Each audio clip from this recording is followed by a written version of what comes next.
Hello friends, welcome to Sai Kiruba's kitchen. இன்றைக்கி நம்ம நல்ல பச்சை பசேல் ஒரு தொன்னை பிரியாணி, அதுவும் மட்டன் தொன்னை பிரியாணி நல்ல டேஸ்ட்டாக எப்படி பண்ணுறதுன்னு பார்ப்போம் வாங்க. இந்த மட்டன் தொன்னை பிரியாணி பண்ணுறதுக்கு இன்றைக்கி நான் 500 கிராம் மட்டன் எடுத்து க்ளீன் பண்ணி வச்சுருக்கேன். அதில் இந்த மாதிரி எலும்பு இருக்க மாதிரி பார்த்துக்கோங்க. இப்போ இதை மேரினேட் பண்ணி எடுத்துக்கலாம். 1 ஸ்பூன் குழம்பு மிளகாய்த்தூள், 1/2 ஸ்பூன் இஞ்சி பூண்டு பேஸ்ட்டு, 1/2 ஸ்பூன் மஞ்சள் தூள், 3 ஸ்பூன் தயிர் விட்டுட்டு கூடவே 1/2 ஸ்பூன் போல் உப்பு சேர்த்து இப்போ இது எல்லாத்தையும் நல்லா கலந்து விட்டு ஒரு 45 நிமிஷம் அப்படியே ஊற வச்சுக்கலாம். இதை ஊறட்டும். இப்போ நம்ம அரிசி ஊற வச்சுருவோம். சீரக சம்பா அரிசி 700 கிராம் எடுத்திருக்கேன். மெஷரிங் கப்பில் 3 கப்பு வரும். இதை கழுவிட்டு ஒரு அரை மணி நேரம் ஊற வச்சுக்கலாம். இது ஒரு பக்கம் வரட்டும். மசாலா வறுத்து அரைச்சி எடுத்துக்கலாம். ஒரு ஃப்ரையிங் பேனை சூடு பண்ணி அதில் 3 ஸ்பூன் கடலை எண்ணெய் விட்டு அது சூடான பிறகு 2 துண்டு பட்டை, 3 ஏலக்காய், 3 கிராம்பு சேர்த்து கொஞ்சமாக கல்பாசி, 1 ஸ்பூன் சோம்பு, 1/2 ஸ்பூன் மிளகு, 1 ஸ்பூன் சீரகம் சேர்த்து இப்போ இது எல்லாத்தையும் நல்லா வாசனை வர்ற அளவுக்கு நல்லா கலந்து வதக்கிட்டு 100 கிராம் சின்ன வெங்காயம், 50 கிராம் பூண்டு, 35 கிராம் இஞ்சி, 50 கிராம் பச்சை மிளகாய் சேர்த்து இது எல்லாத்தையும் ஒரு முறை மிக்ஸ் பண்ணி விட்டுருவோம். கொஞ்சமாக கசூரி மேத்தி சேர்த்து அதையும் நல்லா கலந்து விட்டு 1/2 கப்பு புதினா இலை, 1 கப்பு கொத்தமல்லி சேர்த்து நல்லா வதக்கி சுருள வதக்கணும். இந்த அளவுக்கு வதங்கின பிறகு இதை இறக்கி ஆற வச்சுட்டு மிக்ஸி ஜாரில் சேர்த்து தண்ணி சேர்க்காமல் நல்லா கெட்டியாக நைஸாக அரைச்சி எடுத்துக்கலாம். இதில் நம்ம வேறு எந்த காரப்பொடியும் சேர்க்க போகிறதில்ல. அதனால் பச்சை மிளகாய் அளவை பார்த்து சேர்த்துக்கோங்க. இன்னும் அதிகமாக காரம் வேணும்னா 2 பச்சை மிளகாய் அதிகமாக கூட வச்சுக்கோங்க. இப்போ இதை அப்படியே வச்சுட்டு மட்டன் வேக வச்சு எடுத்துக்கலாம். நல்லா ஊறி இருக்க அந்த மட்டனை ஒரு ப்ரெஷர் பேனில் சேர்த்து கூடவே ஒரு 4-5 பீஸ் வெங்காயம் சேர்த்து 4-5 பீஸ் தக்காளி அந்த ஊற வச்ச அந்த பாத்திரத்திலே 2 கிளாஸ் தண்ணி சேர்த்து அலசி ஊற்றி நல்லா கலந்து விட்டு இதை மூடி போட்டு நல்ல ஒரு 10 விசிலுக்கு வேக வச்சு எடுத்துக்கலாம்.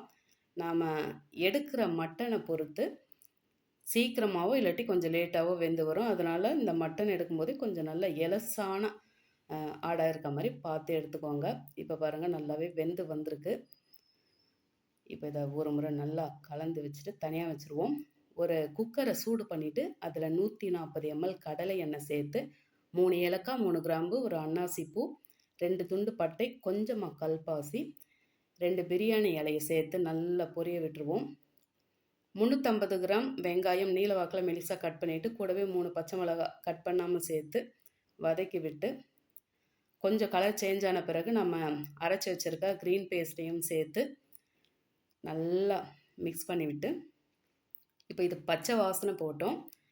தட்டு போட்டு மூடி ஒரு 3-4 நிமிஷம் அப்படியே வச்சுருவோம் ஸ்லோவில். இப்போ எண்ணெய் நல்லாவே பிரிஞ்சு வந்திருக்கு. இப்போ நல்லா ஒரு முறை கலந்து விட்டு ஒரு மீடியம் சைஸ் தக்காளி நல்ல மெலிசாக நீல வாக்கில் கட் பண்ணி சேர்த்து அதையும் நல்லா வதக்கி கலந்து விட்டு இப்போ இதில் 1/2 ஸ்பூன் மட்டும் கரம் மசாலா சேர்த்து அதையும் ஒரு முறை கலந்து விட்டுக்கலாம். விருப்பப்பட்டால் நீங்கள் தனியாத்தூள் இல்லாட்டி சீரகத்தூள் கூட சேர்த்துக்கலாம். இப்போ நம்ம வேக வச்சுருக்க மட்டனை மசாலாவோடு சேர்த்துட்டு 1 டேபிள் ஸ்பூன் தயிர் சேர்த்து திரும்பவும் ஒரு முறை நல்லா கலந்து விட்டுக்கலாம். ஏன்னா நம்ம இதில் தக்காளி சேர்க்கலை, அதனால் புளிப்புக்காக திருப்பியும் தயிர் சேர்த்தாச்சு. நல்லா ஒரு முறை கலந்துட்டு திருப்பியும் தட்டு போட்டு ஒரு மூடி ஒரு 2-3 நிமிஷம் விட்டுக்கலாம். இப்போ நல்லாவே எண்ணெய் பிரிஞ்சு வருது. இப்போ நல்லா ஒரு முறை சுரண்டி விட்டு நல்லா கலந்துட்டு தண்ணி பார்த்திங்கன்னா 1க்கு 2ன்னு எடுத்துக்கோங்க.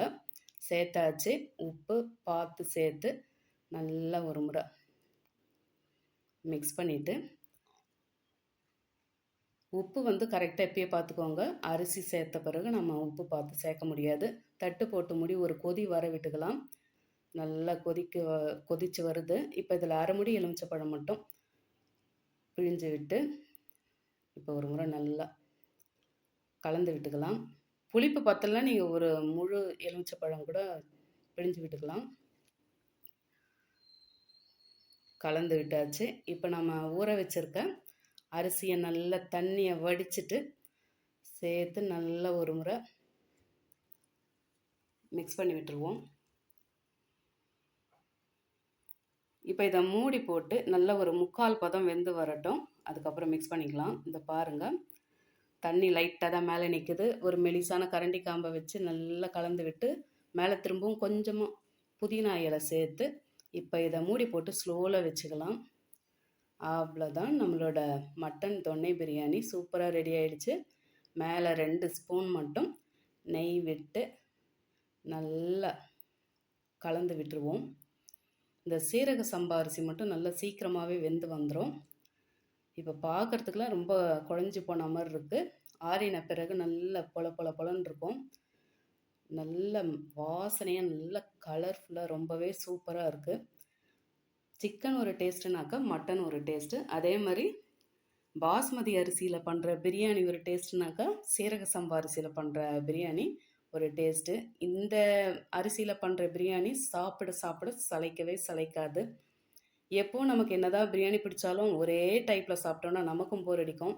இந்த மாதிரி வித்தியாசமாக ட்ரை பண்ணி பார்த்தா தான் நமக்கு அடுத்த பிரியாணியோட அருமையும் தெரியும்.